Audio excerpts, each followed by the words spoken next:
Bonjour à tous, bonjour à ceux qui nous ont rejoints depuis la première conférence. Donc, on attaque la deuxième conférence avec un sujet encore plus dans le thème Covid, puisqu'on va aborder justement les nouveaux défis de la sécurité sanitaire.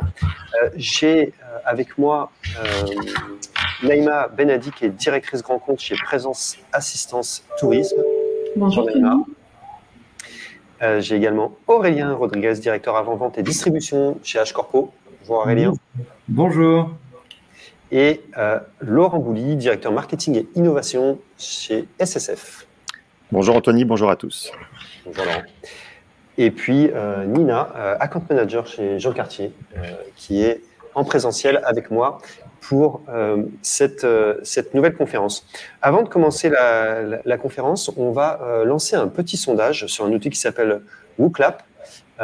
Et donc, on va vous demander, vous poser une question assez simple. Vous allez pouvoir utiliser le flashcode qui va s'afficher sur votre écran pour répondre à la question suivante. Avez-vous fait évoluer votre politique voyage suite à la crise? Réponse 1, oui. Réponse 2, non. Et ça peut être en cours. Donc, vous avez la réponse 3 pour c'est en cours. On reviendra sur les résultats de ce sondage pendant la conférence. Je pense que c'est intéressant de savoir à quel point la Covid, puisqu'on ne dit pas le Covid,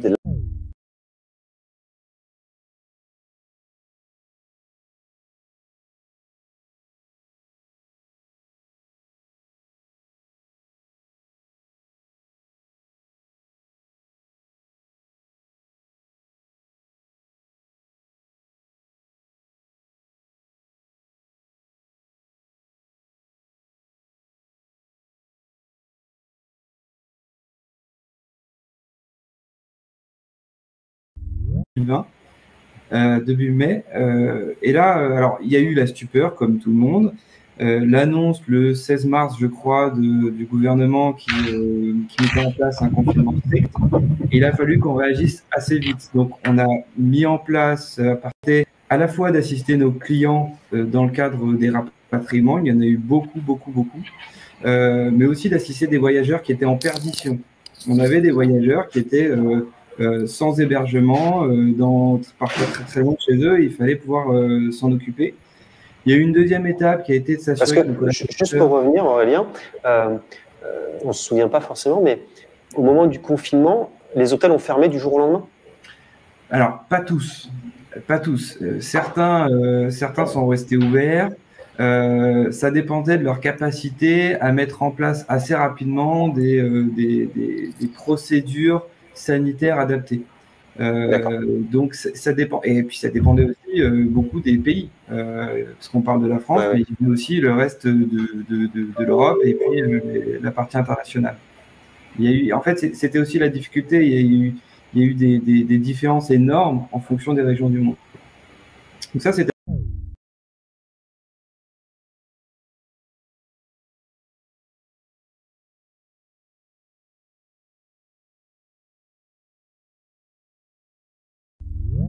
dans de bonnes conditions parce qu'on a des clients qui ont continué à voyager. Malgré les restrictions, pour certaines activités, on a certains de nos clients qui ont continué à voyager. Donc, il fallait absolument pouvoir le faire. Ensuite, il y a eu la période juin 2020, juin 2021 qu'on a vécu. Et là, on a nous plutôt travaillé sur des développements. Alors, soit développement de la solution d'offre, mais aussi des développements informatiques. Le but, c'était de répondre et de prendre en considération les nouvelles attentes de nos clients sur des paramétrages de restriction, des filtres sanitaires et RSE, des procédures d'appui. Et très dernièrement, depuis juin de cette année, là, on sent une reprise. Alors, franche, on est encore loin des niveaux 2019. On a simplement maintenant l'espoir qu'on apprenne à vivre avec la situation, avec ce virus. Et qu'on regagne des parts de marché qu'on a connues il y a 2 ans maintenant. Ouais, donc là, on est vraiment dans cette phase d'espoir d'arriver à vivre avec. Complètement.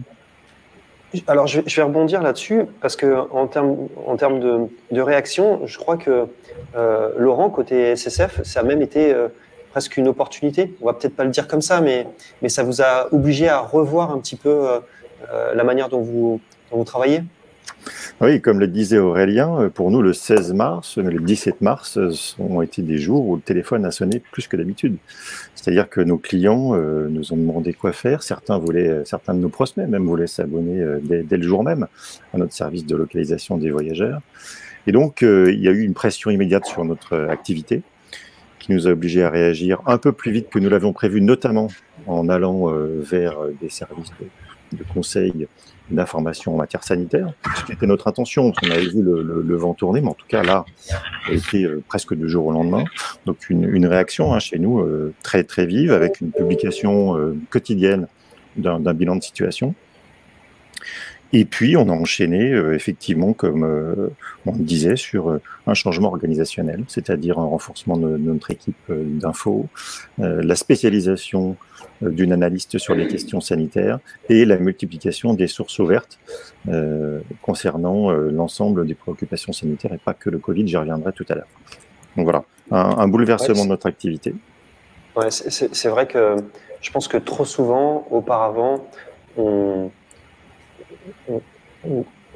abordait la problématique de la sécurité du collaborateur uniquement sur celle des risques, je veux dire, terroristes. Ou bien sûr. L'actualité dicte en fait l'orientation de la demande en période d'attentat, comme on a pu en connaître en France ou à l'étranger. Évidemment, ça reprend le dessus. À cet égard, le sondage annuel du CDSE, donc du Club des directeurs sûreté des entreprises, est tout à fait intéressant et instructif. Il varie d'une année sur l'autre, selon l'actualité. Ok, merci beaucoup, Laurent. Sur la partie assurantielle et sur les contrats d'assurance, je crois que ça a eu aussi un certain nombre d'impacts, oui. Naïma. Oui, tout à fait. Même si notre rôle de courtier en assurance voyage est très différent des autres prestataires, on était en plein dedans, on a connu la même crise, les mêmes difficultés de baisse d'activité. Donc, dans un premier temps, il a fallu, pareil, réorganiser tous nos services.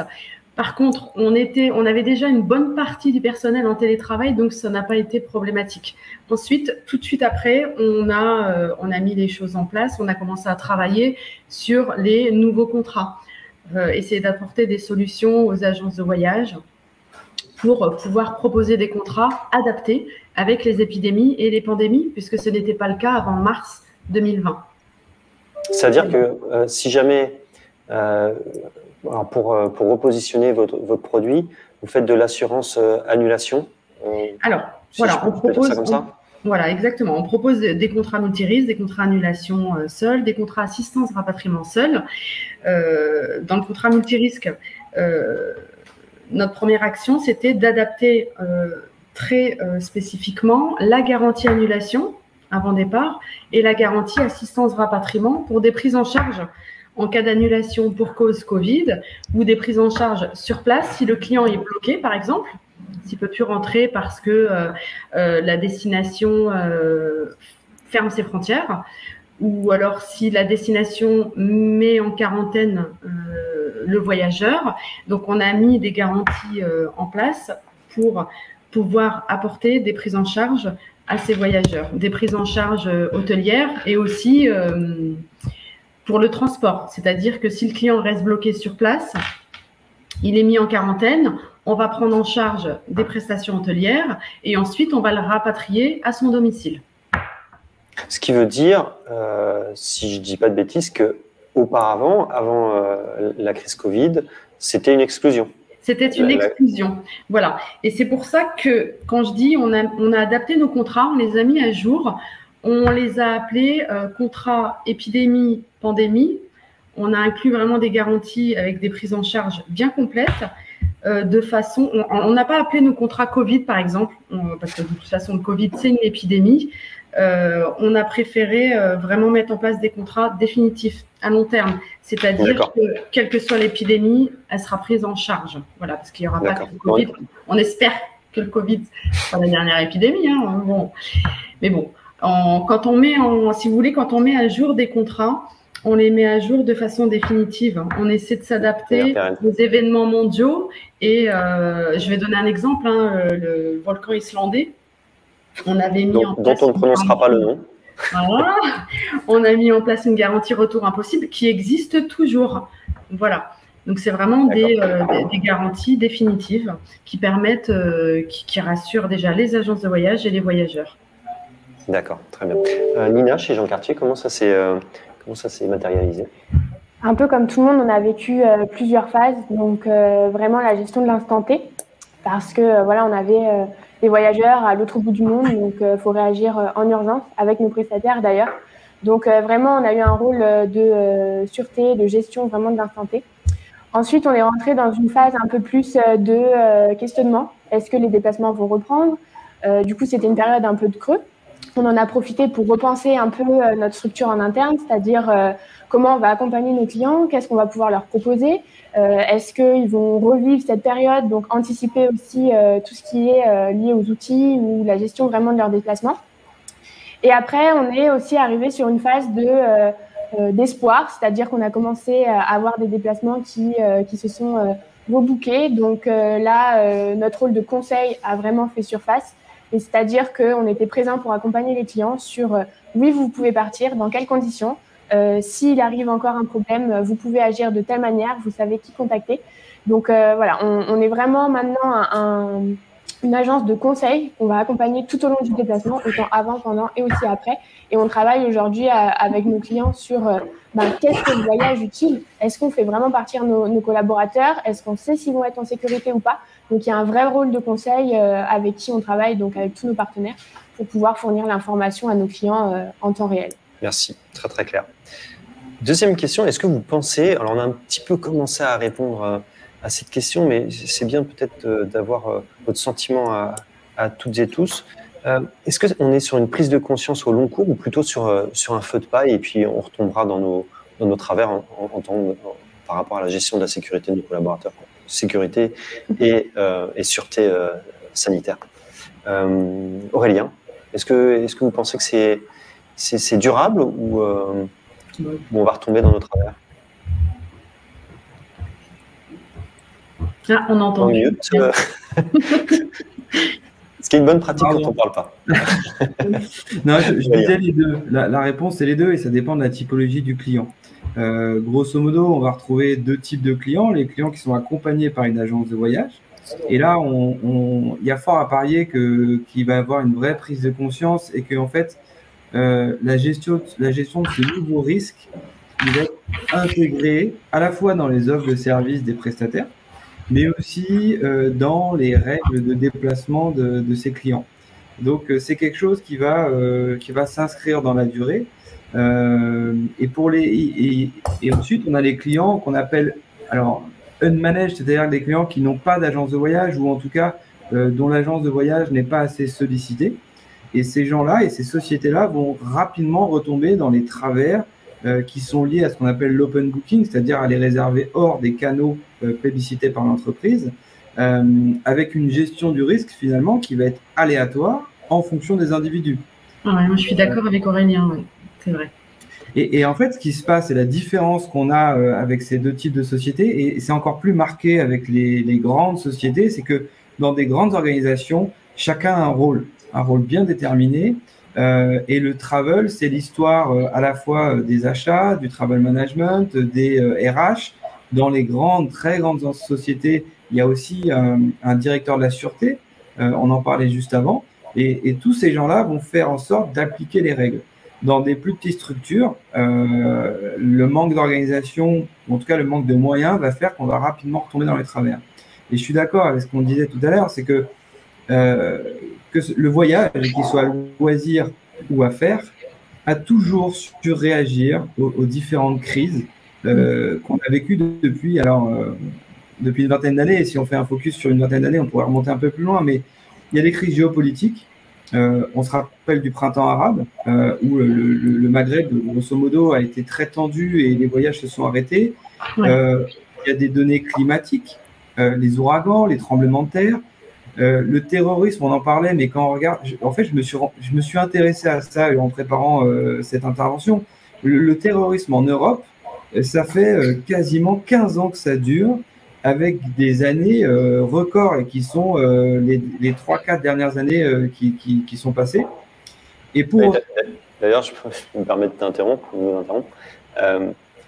il y a une page Wikipédia qui est malheureusement dédiée à ça, où vous avez le nombre d'attentats par année, et on voit qu'effectivement, à partir de 2015, là où on avait en Europe 1, 2, voire 3 attentats par an, on explose et on se retrouve à avoir une démultiplication du nombre d'événements sur ce type de malheur. Oui, complètement.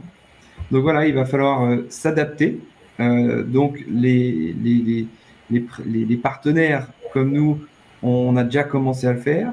On va aider nos clients à mettre en place un certain nombre de processus qui permettront de mieux réagir.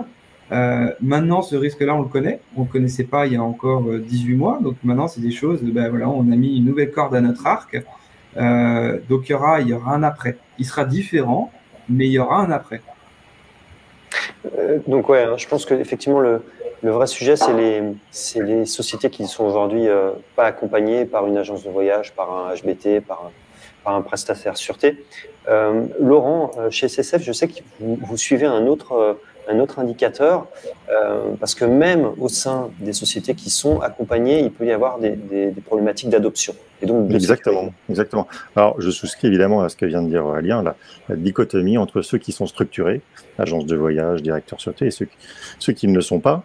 Donc, je serais en revanche plus offensif. Il faut absolument que ce soit une opportunité, pour nous en tout cas, spécialistes du travel risk management, pour faire changer les choses de deux façons. Donc ceux qui ne sont pas équipés, qui ne sont pas structurés, leur proposer du conseil dans la mise en place d'une politique voyage digne de ce nom, avec des onglets sur sécurité. Et puis effectivement, Anthony, sur les grands groupes qui sont structurés, dont on pourrait penser qu'ils sont bien organisés, en fait, pas tant que ça. C'est-à-dire que l'existence d'un directeur sûreté n'enclenche pas automatiquement un taux d'adoption énorme des outils de prévention qui sont mis en place. Et donc ça, c'est un constat que nous avons dressé.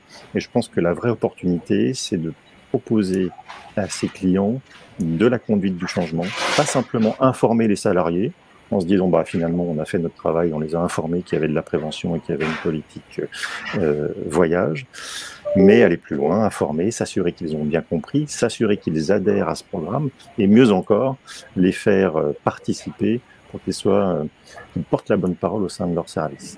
Voilà. Alors, est-ce que ça marche? Oui, nous avons lancé cette offre chez SSF auprès de nos grands comptes, et chez un grand client bancaire, on a constaté un taux d'adoption qui a augmenté de 30% suite à ce programme de conduite du changement.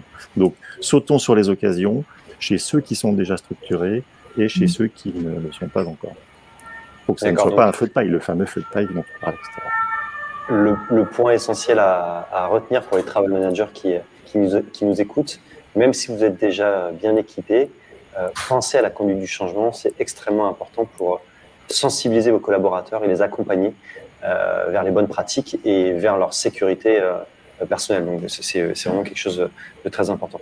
Naïma, on a déjà un petit peu abordé le point, mais ce que vous disiez, c'est qu'aujourd'hui, toutes les conditions que vous ajoutez à vos contrats perdurent dans le temps. Donc ça a toujours été le cas. Est-ce que vous travaillez déjà, malheureusement, j'ai envie de dire, sur les prochaines évolutions ou sur des prochaines tendances Non, pas encore. Non, pas encore, mais je rejoins Aurélien et Laurent. C'est vrai qu'il y a une réelle prise de conscience et nous, on l'a vu tout de suite, parce que si vous voulez, la plupart des voyageurs maintenant achèteront un voyage à condition d'être bien assurés, de partir en toute sécurité et de rentrer en toute sécurité et de pouvoir rentrer surtout. Et c'est vrai que pour nous, du coup, c'est une opportunité, c'est plus d'assurance. Même si l'activité n'a pas repris à 100%, on voit quand même la différence, le taux de concrétisation en assurance, il a augmenté fortement. Très bien. Nina, Jean Cartier, sur cette position, vous vous inscrivez également dans la durée? Vous essayez de faire en sorte de faire perdurer ce que vous mettez en place? C'est le but quand on répond à un appel d'offres ou quand on échange avec nos clients actuels, c'est forcément de s'inscrire dans la durée, de faire perdurer la fidélité qui nous lie. Et bien entendu, on va leur proposer, alors dans l'instant T, toujours des solutions qui vont apparaître en fonction des événements, mais toujours anticiper.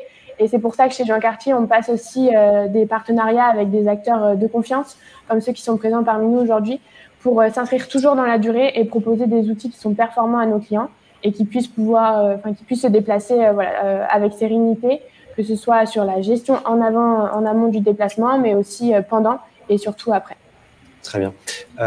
Alors, je fais un petit point sur les résultats du sondage et je vous rappelle d'ailleurs que vous pouvez poser vos questions en direct si vous en avez pour profiter des experts, des intervenants qui sont présents aujourd'hui à cette conférence. Alors, les résultats du sondage sur l'évolution de la politique voyage, vous êtes aujourd'hui 30% à l'avoir fait évoluer, 30% chez qui c'est en cours. Donc, vous avez une grande majorité, 60%, qui revoit sa politique voyage suite à la crise Covid et 40% pour lequel, pour l'instant en tout cas, ce n'est pas le cas. Du coup, j'invite les 40% à voir. Alors, peut-être que ça veut dire que leur politique voyage est déjà bien adaptée à ce type de risque et c'est tant mieux. Une question peut-être sur les nouvelles demandes qui émanent de cette crise. Laurent, quels sont les nouveaux besoins, les nouvelles demandes que vous ressentez chez SSF? 3 demandes, je dirais. La première, presque évidente, c'est le besoin de réactivité, d'immédiateté. On vit dans le règne de l'immédiateté, on veut des informations immédiates. Donc là-dessus, des outils, notamment propulsés par de l'IA, permettent de faire de la veille comme ça immédiate. Mais il ne faut pas s'arrêter là. Notre rôle, si on veut faire vraiment du travel risk management, c'est d'aller vers le conseil et la prospective, c'est de se dire quelles pourront être les prochaines évolutions, notamment pour certains pays. Donc là, notre connaissance, y compris d'ailleurs la connaissance géopolitique, nous permet parfois d'anticiper ces choses-là. Donc c'est une deuxième demande. Et puis il y en a une troisième qui, moi, me plaît beaucoup. C'est que cet épisode covidien a mis la puce à l'oreille de nos clients et prospects sur les autres problématiques sanitaires. Et ils se rendent compte que le Covid ne doit pas être l'arbre qui cache la forêt des risques sanitaires. Ça continue, les risques sanitaires. Je vous donne quelques exemples. Il y a toujours de la dengue à Dhaka au Bangladesh. La peste est toujours endémique à Madagascar. Et aux États-Unis, de nombreux cas d'exposition au virus de la rage ont été enregistrés chez des voyageurs loisirs. Voilà. Donc, ces demandes-là, elles vont dans le bon sens. Alors, on pourrait le voir comme une forme d'inquiétude délétère, mais je pense que bien traité, ça peut être en revanche des mesures de prévention qui vont être accrues pour tout le monde, une sensibilisation pour tout le monde. Merci Laurent. Aurélien, chez H-Corpo, comment vous ressentez ces nouveaux besoins, nouvelles demandes? Comme le disait Laurent, c'est même plus des demandes, hein, c'est vraiment des besoins exprimés forts et qui ont été un petit peu différents en fonction des séquences que l'on a vécues ces 18 derniers mois. Il y a eu en tout premier lieu un besoin d'information. C'est-à-dire que nos clients avaient besoin d'être rassurés sur les procédures qui sont appliquées dans les hôtels face à la gestion, face aux risques sanitaires. Donc, comment on applique les gestes barrières, quels sont les endroits où on risque dans un hôtel. Et alors, pour ça, nous, on s'est appuyé sur notre maison mère, puisqu'on fait partie du groupe Accor. Et on a réussi, alors on a été formés, les commerciaux ont été formés. On nous a donné pas mal de matériel qui nous ont permis d'expliquer, de partager avec nos clients les endroits dans les hôtels qui sont des endroits à risque, entre guillemets, et comment c'était traité. Donc ça, c'était vraiment sur l'information. Ensuite, on a besoin, je dirais, d'assurance. L'assurance, c'est ce qui était dit précédemment, c'est si je pars, dans quelles conditions je pars. Et donc, il y a un fort besoin de nos clients d'avoir une base qualifiée. Et donc, nous, on a mis en place un robot, un bot, qui a permis d'identifier les hôtels qui bénéficient alors soit d'un label bonne et due forme, donc un label qui a été donné par des organismes type Bureau Veritas, par exemple, soit des labels indépendants. Mais le but, c'est de pouvoir ajouter un filtre dans notre inventaire qui permet de rapidement identifier ce type d'hôtel. Maintenant, pour nous, il va y avoir un travail afin de rendre disponibles ces filtres dans les différents canaux de réservation, puisque nous, on est maître de notre inventaire, de nos solutions. Mais maintenant, il faut accompagner les éditeurs, et notamment les SBT, à reprendre ces indicateurs au travers des systèmes de réservation. C'est-à-dire que l'information est présente, vous avez travaillé sur l'information, sur la mise à disposition de cette information. Maintenant, il faut que l'ensemble du monde technologique puisse récupérer ces informations, les afficher, les distribuer pour que les travel managers, les collaborateurs puissent avoir accès à ce niveau d'information que vous avez collecté. Tout à fait. Et la bonne nouvelle, c'est qu'on se rend compte que les éditeurs ont mis l'intégration de ce type de données dans les priorités de développement à venir. Donc ça, c'est plutôt une bonne nouvelle. Donc ça, c'est sur la qualification. Et ensuite, il y a un besoin fort d'assurance pour être certain… Aurélien, excusez-moi de vous interrompre. Ça veut quand même dire que vous, sur votre standalone, sur votre outil HBT, que vous mettez à disposition, vous affichez déjà ces informations-là. Elles sont déjà disponibles dans nos outils à nous. Ouais. Dans vos outils. Okay. Tout à fait. Et ensuite, dans le besoin d'assurance, il y a un besoin de certitude que l'hôtel est ouvert. Puisque aujourd'hui en France, on est un peu biaisé. Hein, notre vue, elle est un peu biaisée parce que l'hôtellerie, grosso modo, a réouverte, sous conditions de temps en temps, mais a réouverte. Mais il y a encore en Europe des endroits où l'hôtellerie n'est pas disponible. Donc nous, on avait depuis des années un contrôle qualité qui se faisait par téléphone pour vérifier un certain nombre de choses, notamment que la réservation était bien dans le système. On a ajouté une vérification sur l'ouverture de l'hôtel et des conditions sanitaires sur place. Le but, c'est de pouvoir en amont identifier une problématique et proposer au client soit un relogement, soit un report du voyage. Et ensuite, il y a un besoin de pérennisation, du service, encore plus de service. C'est ce qui fait la grande différence. Et nous, pour le coup, c'est plutôt une bonne nouvelle pour nous parce qu'on s'est toujours positionné sur de l'ajout de service. On est une offre B2B, mais comme une agence de voyage. On ne peut pas comparer une agence de voyage B2B avec une agence de voyage en ligne. Ce n'est pas du tout les mêmes prérogatives. Ce pas les mêmes métiers, ouais. Naïma, alors vous, Présence, vos clients, ce sont directement les TO, les réseaux d'agences, si je ne dis pas de bêtises. Oui. Donc en fait, c'est eux qui vont vous faire parvenir les différents besoins. Exactement. C'est ce que j'allais dire. Nous, en tant qu'assureurs, c'est différent. Si vous voulez, on attend en fait la demande et les besoins. C'est-à-dire, je vous explique, parce qu'elles vont dépendre de l'évolution de l'épidémie. C'est-à-dire, par exemple, des restrictions que certaines destinations imposent, des documents obligatoires, comme par exemple les attestations d'assistance qu'il faut absolument établir pour tous les voyageurs sur certaines destinations. Je vais vous parler aussi de la vaccination. C'était pas le sujet il y a un peu plus d'un an. Hein. La vaccination n'était pas obligatoire sur certaines destinations. Elle l'est devenue. On l'a ajoutée à nos garanties pour les personnes qui n'avaient pas la possibilité de se faire vacciner ou les personnes qui présentaient une contre-indication à la vaccination. On s'adapte vraiment en fonction de la demande, du besoin du voyageur, des agences, des TO, etc. C'est vraiment à la demande, en fait. C'est pour ça que tout à l'heure, je vous disais, on ne peut pas anticiper. C'est vraiment en fonction de ce qui va arriver et de l'évolution. Très bien. Nina, chez Jean Cartier, comment vous avez ressenti cette évolution de la demande, ces nouvelles demandes, ces nouveaux besoins?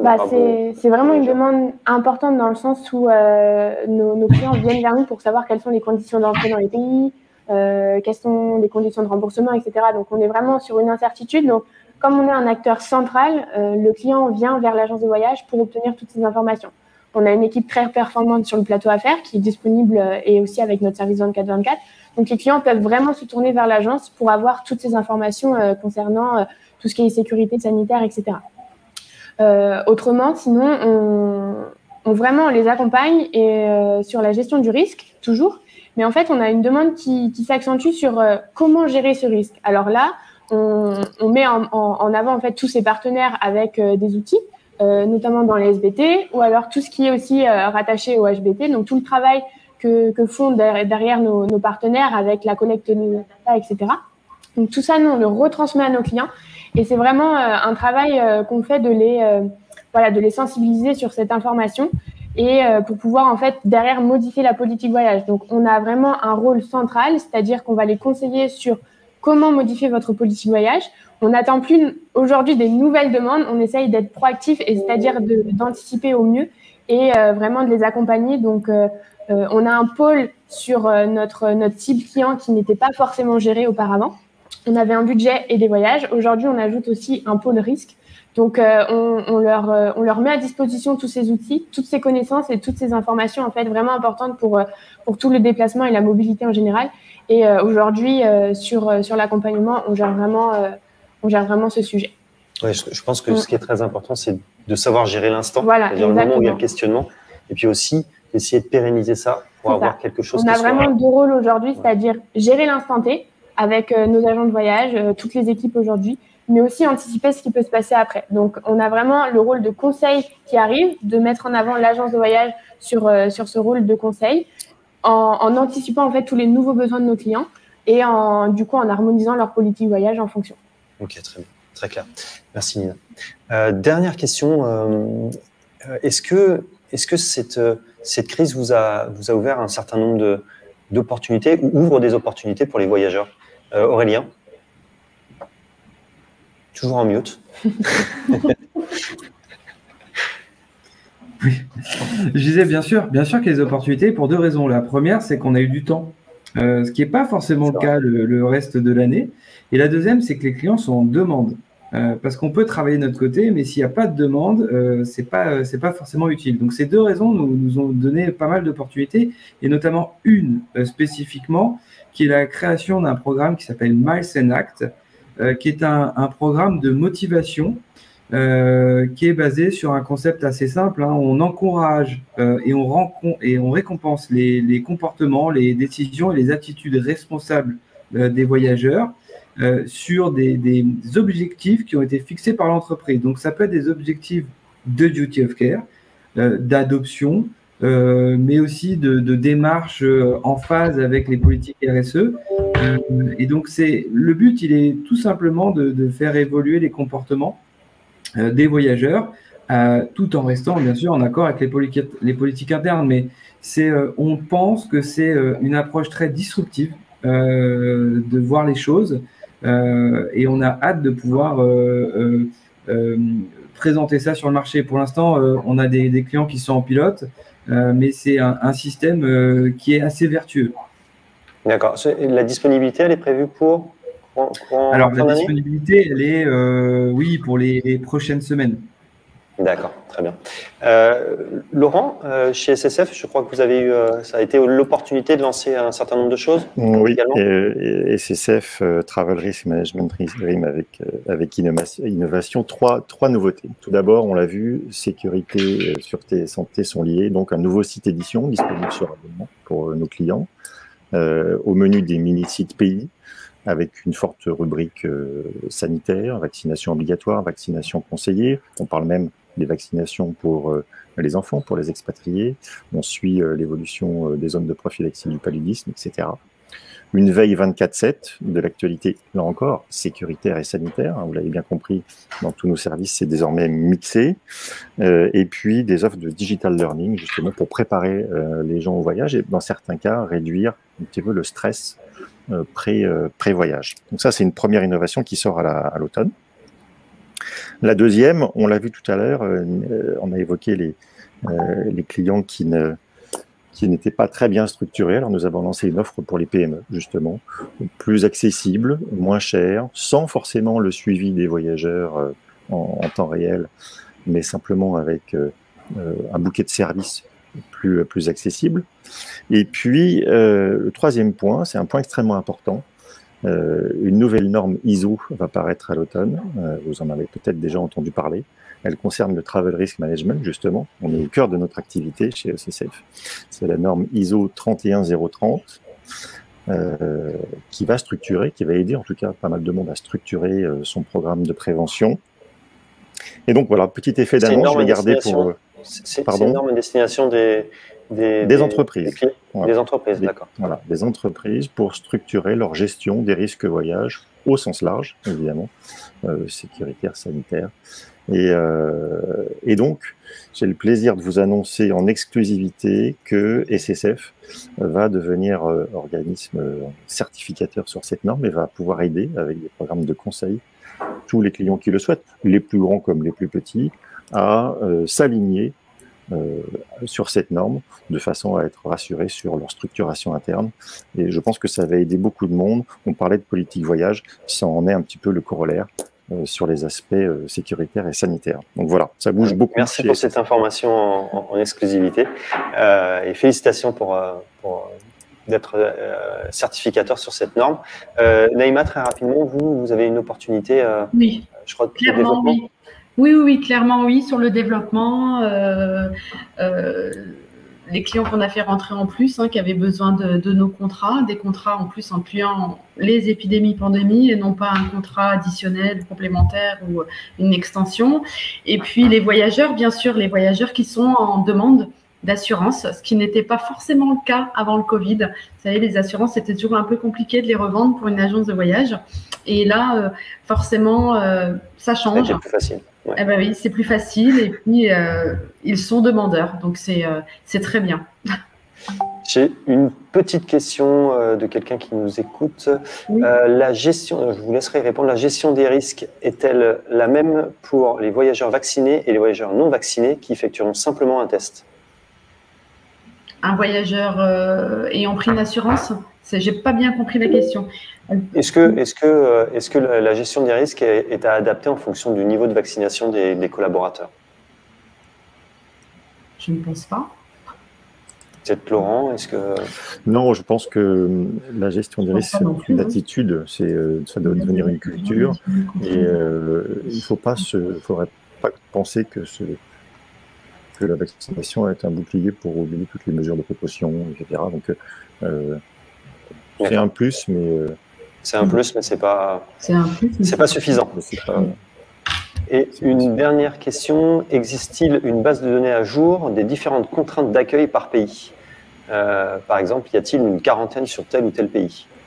Ah oui, là, il faut se renseigner sur des sites dédiés, justement. Il y a un site il me semble que c'est France Diplomatie. Vous avez vraiment toutes les conditions d'entrée dans chaque pays. Et après, je pense que justement sur les micro-sites pays de SSF que vous avez mis en place, c'est des informations qui sont indiquées. Oui. Alors, nous exploitons l'ensemble des sources ouvertes disponibles sur ces sujets et sur d'autres. Nous les croisons. Donc, c'est disponible sur ces mini-sites. Et on essaye, comme je vous l'ai dit, effectivement, d'ajouter ces couches de conseils et de prospectives. L'info brute est nécessaire, mais non suffisante en l'occurrence.